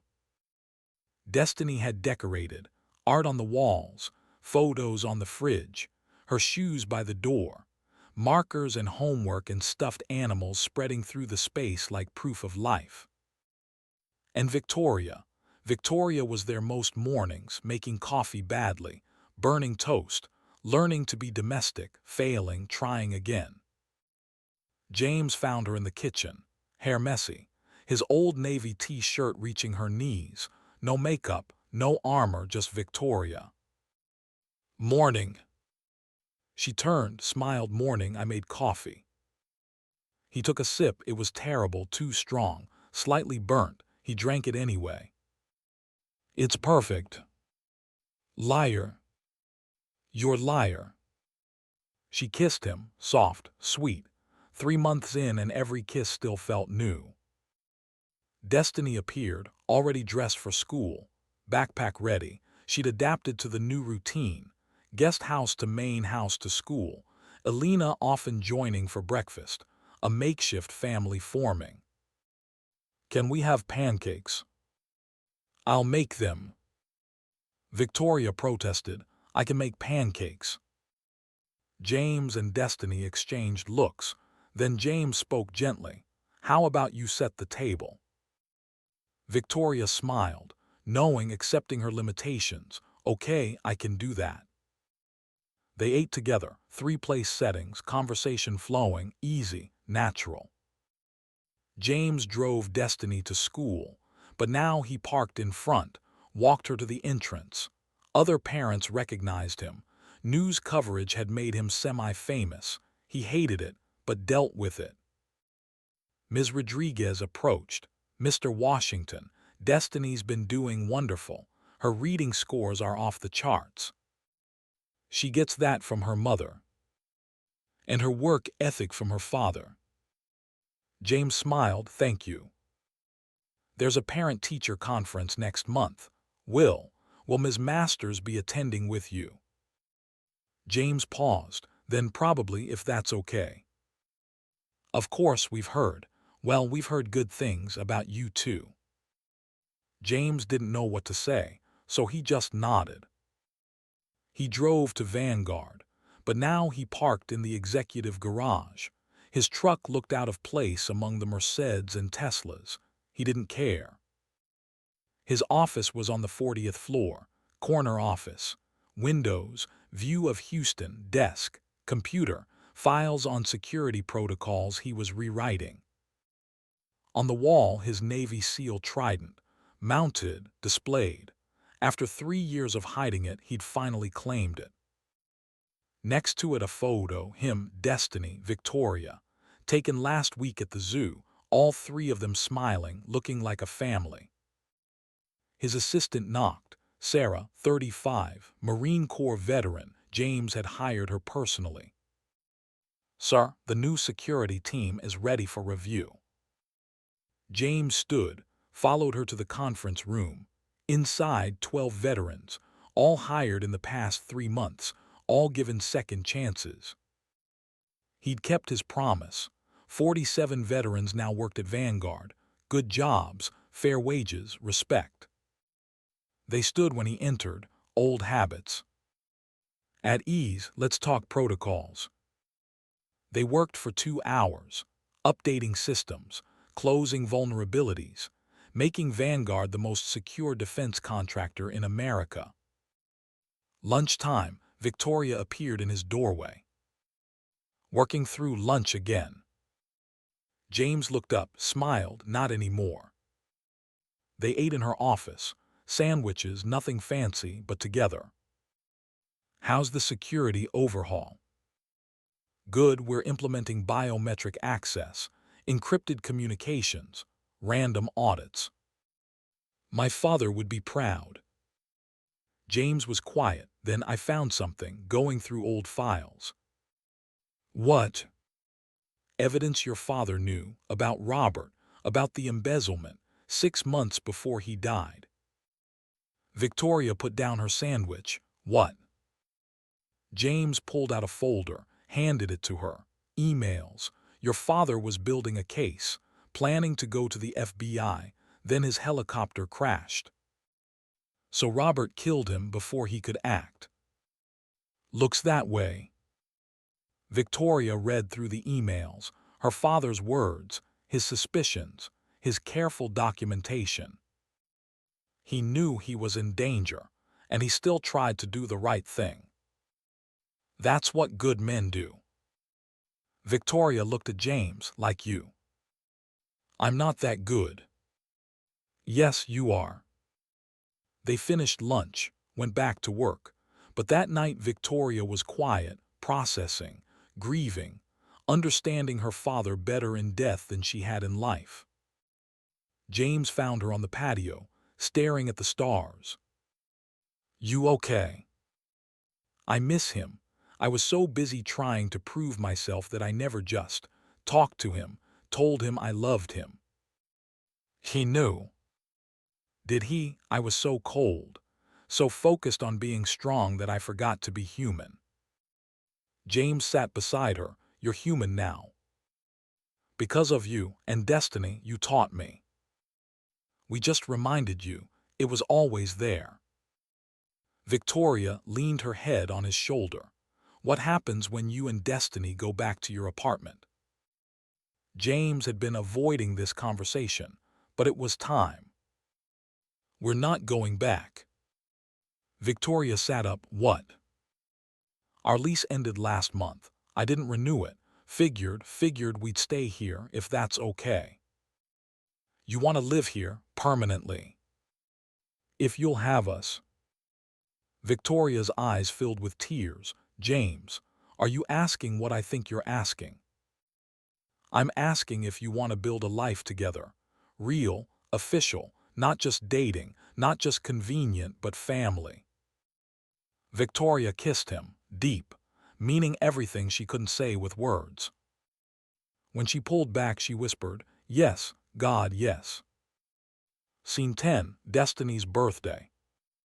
2 weeks later, Destiny's 9th birthday party was chaos. 20 kids running through Victoria's backyard, bounce house, face painting, games, laughter echoing off the mansion walls. Victoria watched from the patio, still overwhelmed by children, but trying, Elena beside her, offering guidance. You're doing great. I gave a kid the wrong cake. He's allergic to chocolate. I almost killed him. Elena laughed. He's fine, you caught it. That's what matters.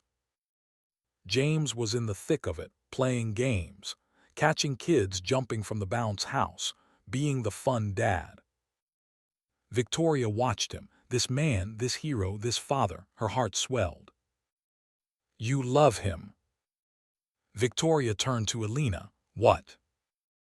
You love him. It's written all over your face. Is it that obvious? To anyone paying attention. Victoria smiled. Yeah, I love him, and it terrifies me. What if I mess it up? What if I'm not good enough for them? Elena put a hand on her shoulder.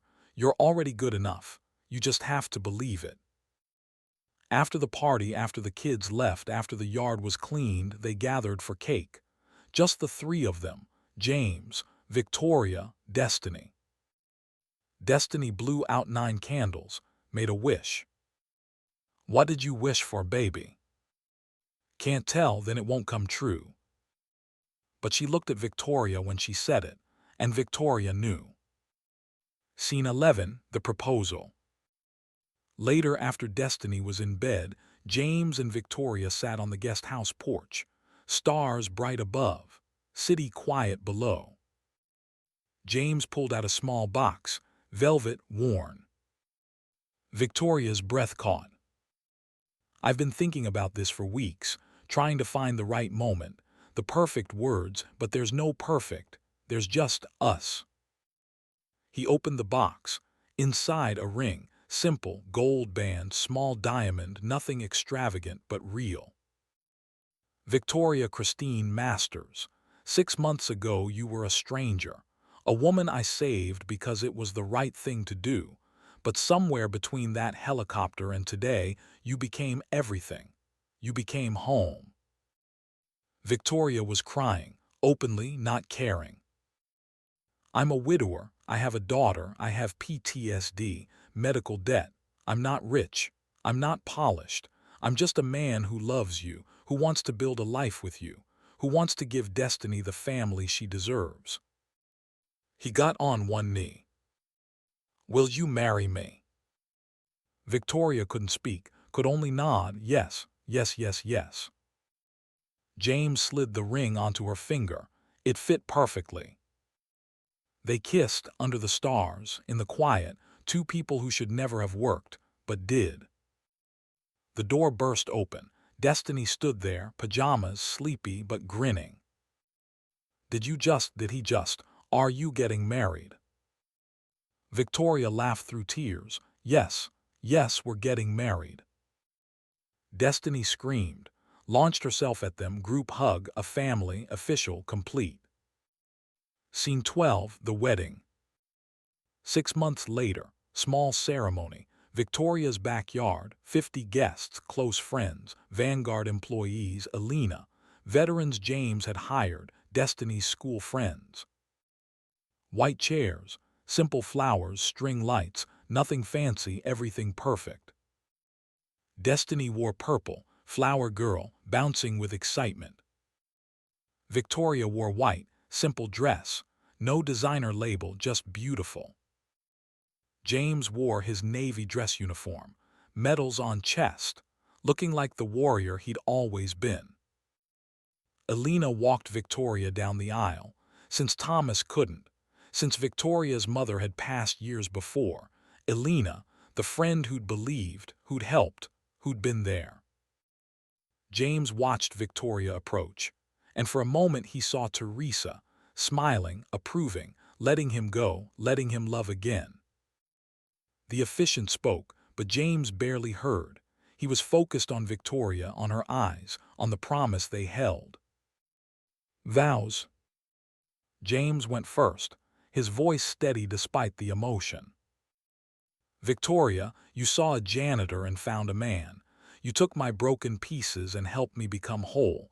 I promise to love you, challenge you, support you, make you breakfast every morning even when you want to skip it. Laughter. I promise to be the partner you deserve, the father Destiny needs, the man Teresa would want me to be. Victoria couldn't stop crying, her turn. James, you saved my life twice, once from a helicopter, once from loneliness. You showed me that family isn't about perfection. It's about showing up, being present, loving fiercely. She looked at Destiny. And Destiny, you let me into your family when you had every reason not to. You taught me that love isn't about replacing. It's about adding. Your mother will always be your mother, but if you'll let me, I'd like to be here too. Destiny was crying, nodding. The officiant smiled. By the power vested in me, I pronounce you husband and wife. James, you may kiss your bride. They kissed, deep, meaningful, forever. Applause, cheering, Destiny jumping, Alina crying. The reception was perfect, dancing, laughter, toasts. Alina stood, raised her glass. Thomas Masters once told me success is measured by who stands beside you when you've lost everything. Victoria, you lost your father, nearly lost your life, but you found family. James, you lost your wife, nearly lost hope, but you found love. Destiny, you lost your mother too young, but you gained a village. She raised her glass higher.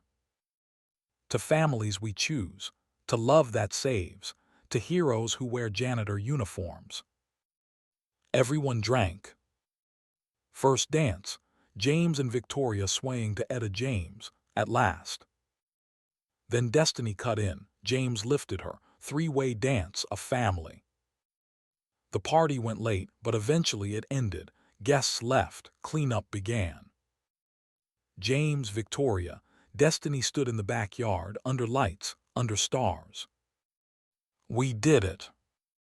Victoria smiled, we did. Destiny yawned, I'm tired, can we go home? James looked at Victoria, home, the word meant something new now.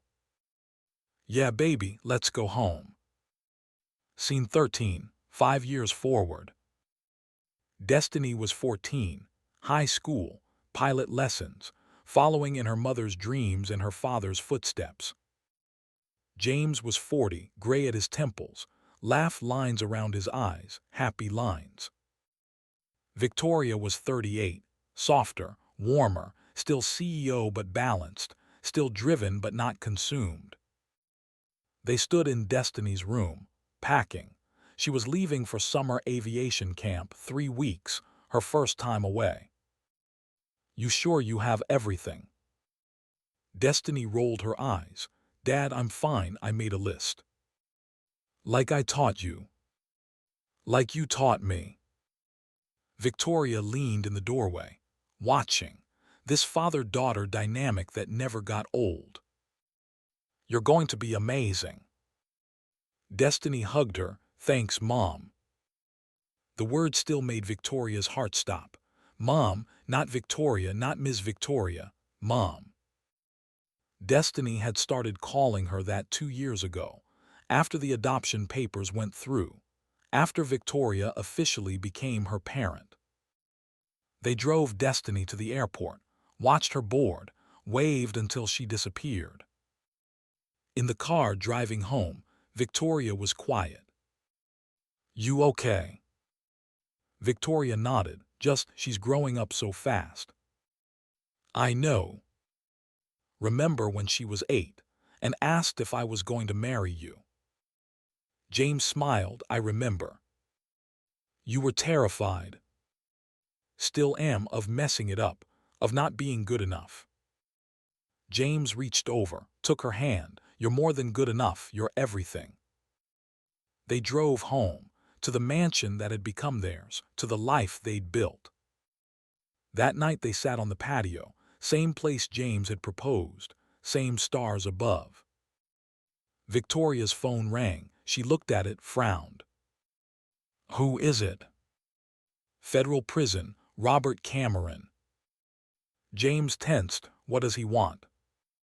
I don't know, should I answer? Victoria answered, put it on speaker. Robert's voice came through, raspy, older, broken.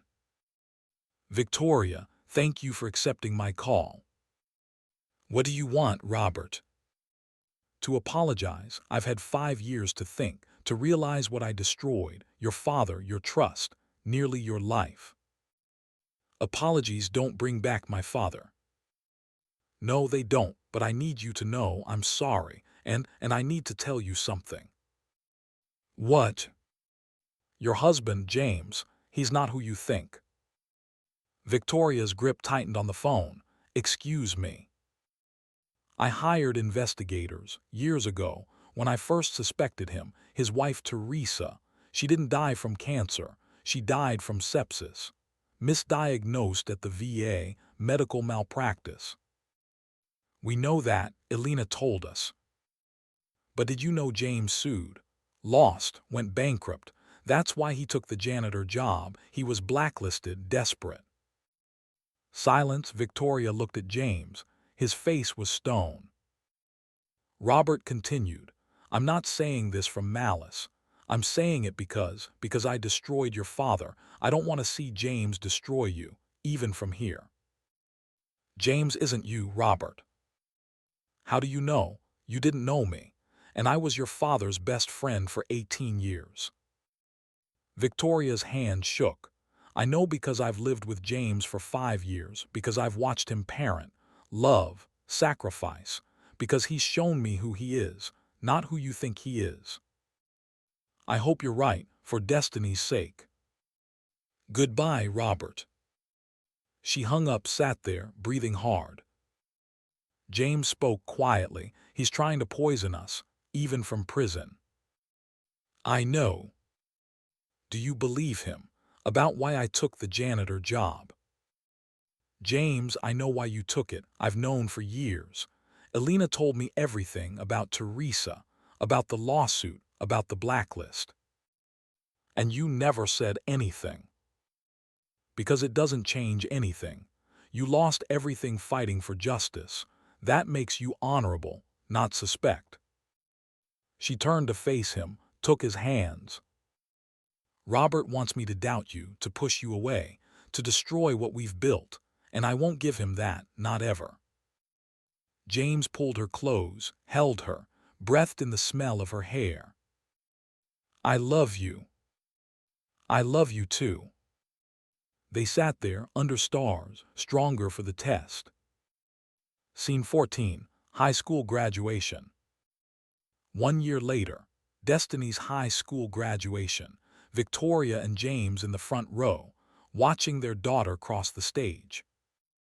Destiny, Washington, Naval Academy appointment, full scholarship.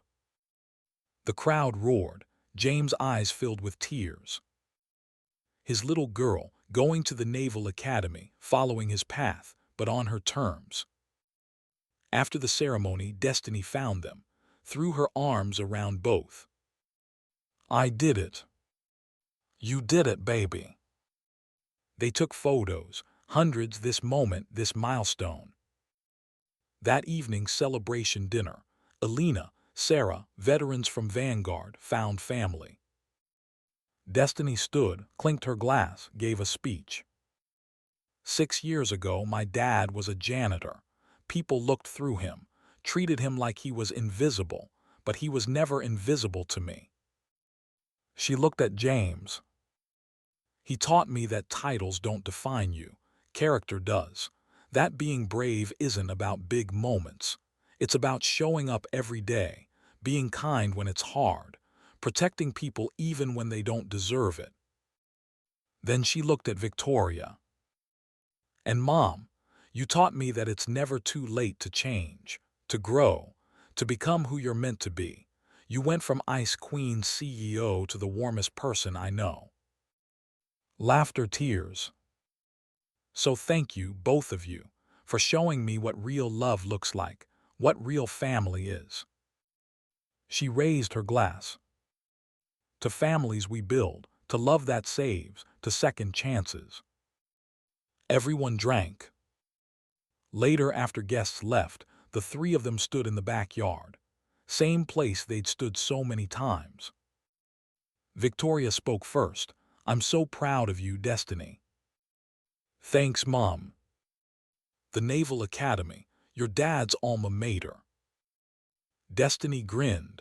Seemed right, plus the flying program is incredible. James was quiet. Then your mother would be so proud, Teresa. She always wanted you to fly. Destiny took his hand. I know, I feel her sometimes, when I'm in the cockpit like she's there. James nodded, unable to speak. Victoria took his other hand. We're all there with you, always. Epilogue, 10 years after the helicopter crash. James Washington, 45 years old, Vice President of Security Operations, respected, successful, happy. Victoria Masters Washington, 42, CEO, but also wife, mother, balanced. Destiny Washington, 18, Naval Academy midshipman, flight training, excelling. The morning was like any other morning in the Washington household. James woke first, made coffee, better coffee now. Victoria had finally learned after 6 years of marriage. She appeared in the kitchen, still in his navy t-shirt, still looking at him like he was everything. Morning handsome. Morning beautiful. They kissed, easy, natural, 10 years and it still felt right. Destiny's voice came from upstairs. Dad, Mom, I need help packing. Victoria laughed. She's leaving for Annapolis in 2 days. You'd think she'd be organized by now. She gets that from me. Procrastination under pressure. They went upstairs together, found Destiny surrounded by clothes, uniforms, books, everything she'd need for her first year at the Naval Academy. I don't know what to bring. Victoria sat on the bed, started folding. James made lists. This was their rhythm, their partnership. 3 hours later, Destiny was packed, ready, nervous, excited. They ordered pizza, sat in the backyard.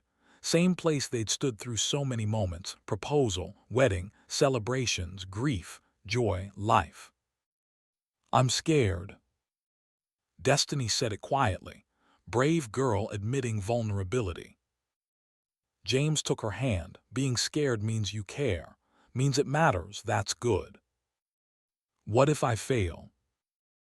Victoria spoke up. Then you get back up, try again. That's what I did. That's what your dad did. That's what everyone who succeeds does. Destiny looked at them. Her parents, the janitor who became VP, the ice queen who became mom, 2 people who'd taught her that transformation was possible. I love you both so much. We love you too, baby girl. They sat there under stars, family complete. In heaven, Teresa Washington watched, smiled, whispered to Thomas Masters, "We did good, look at them." Thomas nodded. "My daughter found her heart, your husband found peace, and that little girl, she's going to change the world." Below on Earth, James pulled out his phone, showed Victoria and Destiny a photo. This is where it started, 10 years ago today. Herman Park, that helicopter, that truck. Victoria stared at the photo. Memorial plaque, newly erected by the city. The plaque read, "Heroes are everywhere. In memory of the day James Washington saved Victoria Masters, and in doing so, reminded Houston that courage doesn't require a cape. Sometimes it wears a janitor's uniform. Sometimes it drives a beat-up truck. Sometimes it just shows up when needed most." Never underestimate someone based on their title. You might be overlooking the very person who will change your world. In loving memory of Teresa Washington, whose love transcended death and made this family possible. In honor of Thomas Masters, who had the wisdom to hire a hero and trust him to protect what mattered most. Dedicated to all the invisible heroes among us. The janitors, the drivers, the maintenance workers, the people society overlooks. You see everything. You matter. You are not invisible to those who truly see. Victoria was crying. They put up the memorial. James nodded. City Council voted unanimously. Alina pushed for it. Destiny read the plaque again. "We should go see it, tomorrow before I leave." The next day they drove to Herman Park, found the memorial, bronze plaque, beautiful, permanent. People walked by, joggers, families, kids on swings, none of them knowing the story, none of them realizing they were walking past the spot where everything changed. But James knew, Victoria knew, Destiny knew. They stood there, holding hands, 3 people bound by love and loss and second chances. A jogger passed, stopped, came back, looked at James. "Excuse me, are you James Washington?" James tensed. Even 10 years later, recognition made him uncomfortable. "I am." The jogger extended his hand. I'm Marcus. I work maintenance at Methodist Hospital. Just wanted to say thank you for showing people like us that we matter. James shook his hand. You've always mattered. I just got lucky enough to prove it. Marcus jogged away. Victoria squeezed James' hand. You changed more than just me. You changed how this city sees people. I didn't mean to. That's what makes it real. They took photos, final family photos before Destiny left, laughing, crying, living. That night, their last night before Destiny's departure, they made dinner together. James cooking, Victoria setting table, Destiny making her famous brownies, recipe from Teresa's cookbook. They ate, talked about everything and nothing, Destiny's future, James' security overhaul, Victoria's new veteran hiring initiative spreading to other companies. After dinner, they watched home videos. Destiny age 8, meeting Victoria for the first time, the wedding, birthdays, Christmases, ordinary moments that became extraordinary because they were together. Destiny fell asleep on the couch between James and Victoria, 18 years old but still their baby. James carried her upstairs, tucked her in, like he'd done 1,000 times before. Victoria stood in the doorway, watching. We did it. We raised an incredible human. Teresa raised her. I just tried not to mess it up. You did more than that. You showed her what unconditional love looks like, what strength and gentleness can coexist, what being a man really means. James looked at his daughter, sleeping, peaceful, ready to fly. She's going to be amazing. She already is. 2 days later, airport goodbyes, tears. Destiny hugged James, held on tight. I love you, Daddy, more than the sky. I love you more than the stars, baby girl. She hugged Victoria. Thank you for choosing us, for staying, for being mom. Victoria couldn't speak, just held on. Then Destiny was gone, through security, wave, turn, gone. James and Victoria stood there, empty nesters, partners, forever. They drove home in comfortable silence, knowing their life was changing again, knowing it was right. That night, on the patio, under stars, Victoria spoke. What do we do now? James smiled. Whatever we want. We've spent 18 years taking care of Destiny. Maybe it's time to take care of us. Like what? Travel, adventures, maybe work less, live more. Victoria leaned into him. That sounds perfect. They sat there. Two people who'd survived helicopter crashes and murder plots and loss and fear. Two people who'd chosen each other every single day for 10 years. And would keep choosing each other for whatever came next. In the distance, Houston glowed. City of second chances. City where a janitor became a hero. Where an ice queen became human. Where a little girl lost her mother but gained a family. City where love proved that titles mean nothing and character means everything. James Washington, once invisible, now seen, now loved, now home. Victoria Masters Washington, once cold, now warm, now family, now whole. And somewhere between that helicopter falling and this moment under stars, they'd found what everyone searches for. They'd found each other. The end. James Washington served as VP of Security Operations at Vanguard Defense for 15 years. Under his leadership, the company hired over 200 veterans, revolutionized security protocols, and became an industry leader in ethical defense contracting. Victoria Masters Washington transformed Vanguard into a model for corporate responsibility, fair wages, mental health support, veteran programs. She proved that profit and compassion could coexist. Destiny Washington graduated from the Naval Academy in 2032, became a helicopter pilot, served with distinction, eventually returned to civilian life as a flight instructor, teaching the next generation of aviators.